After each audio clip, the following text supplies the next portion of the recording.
If you want to be able to do this,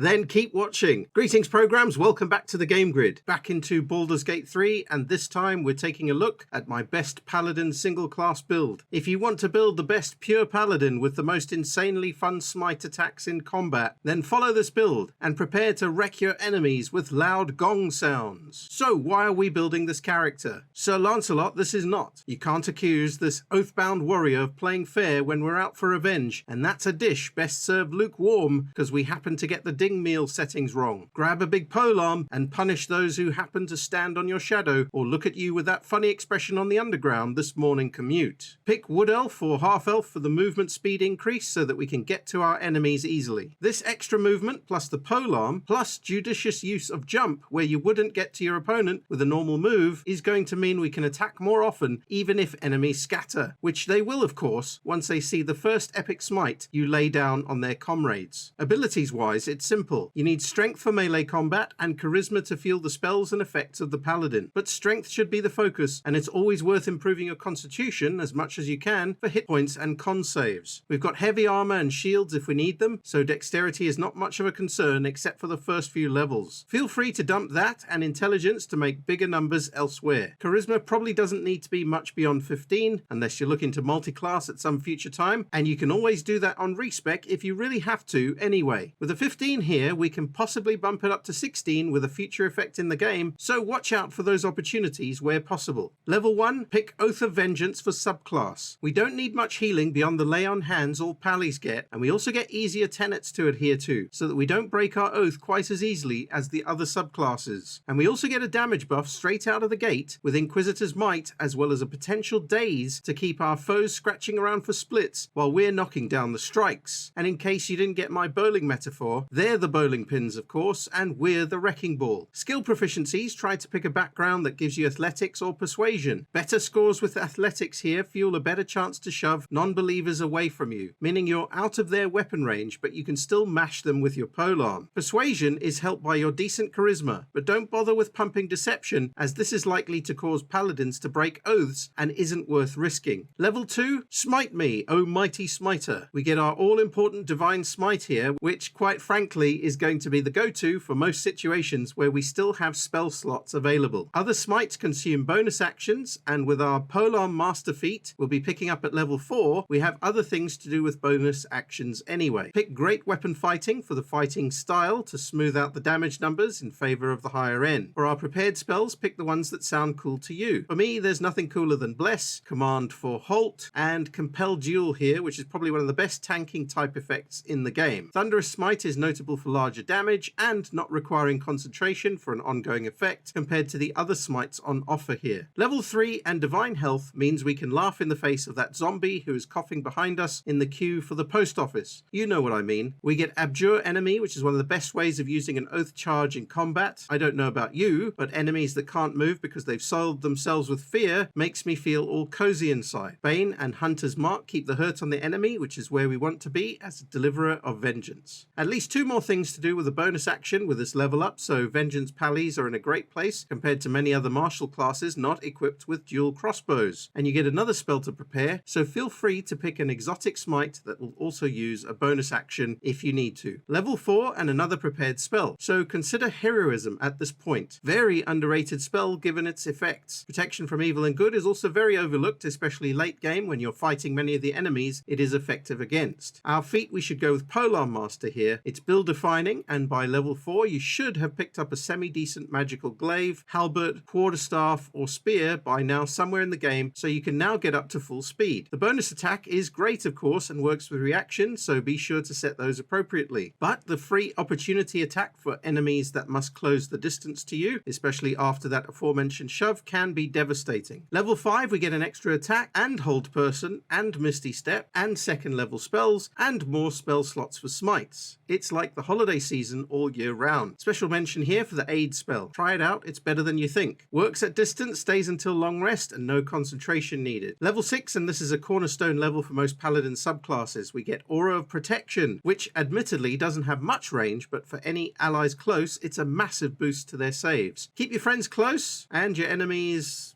close-ish. Level 7, here we get Relentless Avenger, which procs on opportunity attacks, and oh wait, that's good for us Polearm masters, isn't it? With the next feat at level 8, a case could be made for many useful ones like Alert, Athlete, Savage Attacker, but I'd say now is the time to bump your strength, and so I'd go with Heavy Armor Master for the +1 to strength and the damage reduction, making you even more of a tanky warrior on the front lines. Level 9, we get Haste and Protection from Energy, plus 3rd level spells like Crusader's Mantle and Revivify. So many tools added in just one level up. Did I mention Haste? Level 10, Aura of Courage for our friends is going to have some key moments in gameplay in Act 3, so we aren't unhappy at this point, but the other auras are likely more useful, so it's not the greatest level up. Level 11, Improved Divine Smite. Even more floaty numbers when we hit enemies. Fantastic. Level 12, our final level, and our 3rd feat. Now, you could have multi-classed into a 1-level dip at this point, and your mileage may vary, so if you elect to stay single-class, the 3rd feat can deliver some massive value here, so enjoy any of those I've already mentioned. Savage Attacker for even better damage dice with our Great Weapon Fighter style, or Tough for an extra 24 hit points to make you even harder to deal with, as if you weren't hard enough already. Magic item-wise, your choices are pretty simple. The best heavy armor you can get, and a big 2-hander glaive or halberd, like the Moonlight Glaive, for example, and then anything that ups stats, mitigates damage, or increases your critical chance, so go nuts. You can wield and wear everything, so grab them before your friends do. A special mention for Adamantite Armor, which you craft before you leave Act 1, and the Ring of Regeneration from Act 3, Sorcerer's Sundries, as a personal favourite of mine. So there you go, a really fun and powerful single-class Paladin build that'll have you loving the big smite numbers bouncing off your enemies in combat. Hope you found it useful. What is your favourite way to build a Paladin in Baldur's Gate 3? Tell me in the comments below, and thanks so much as always for watching.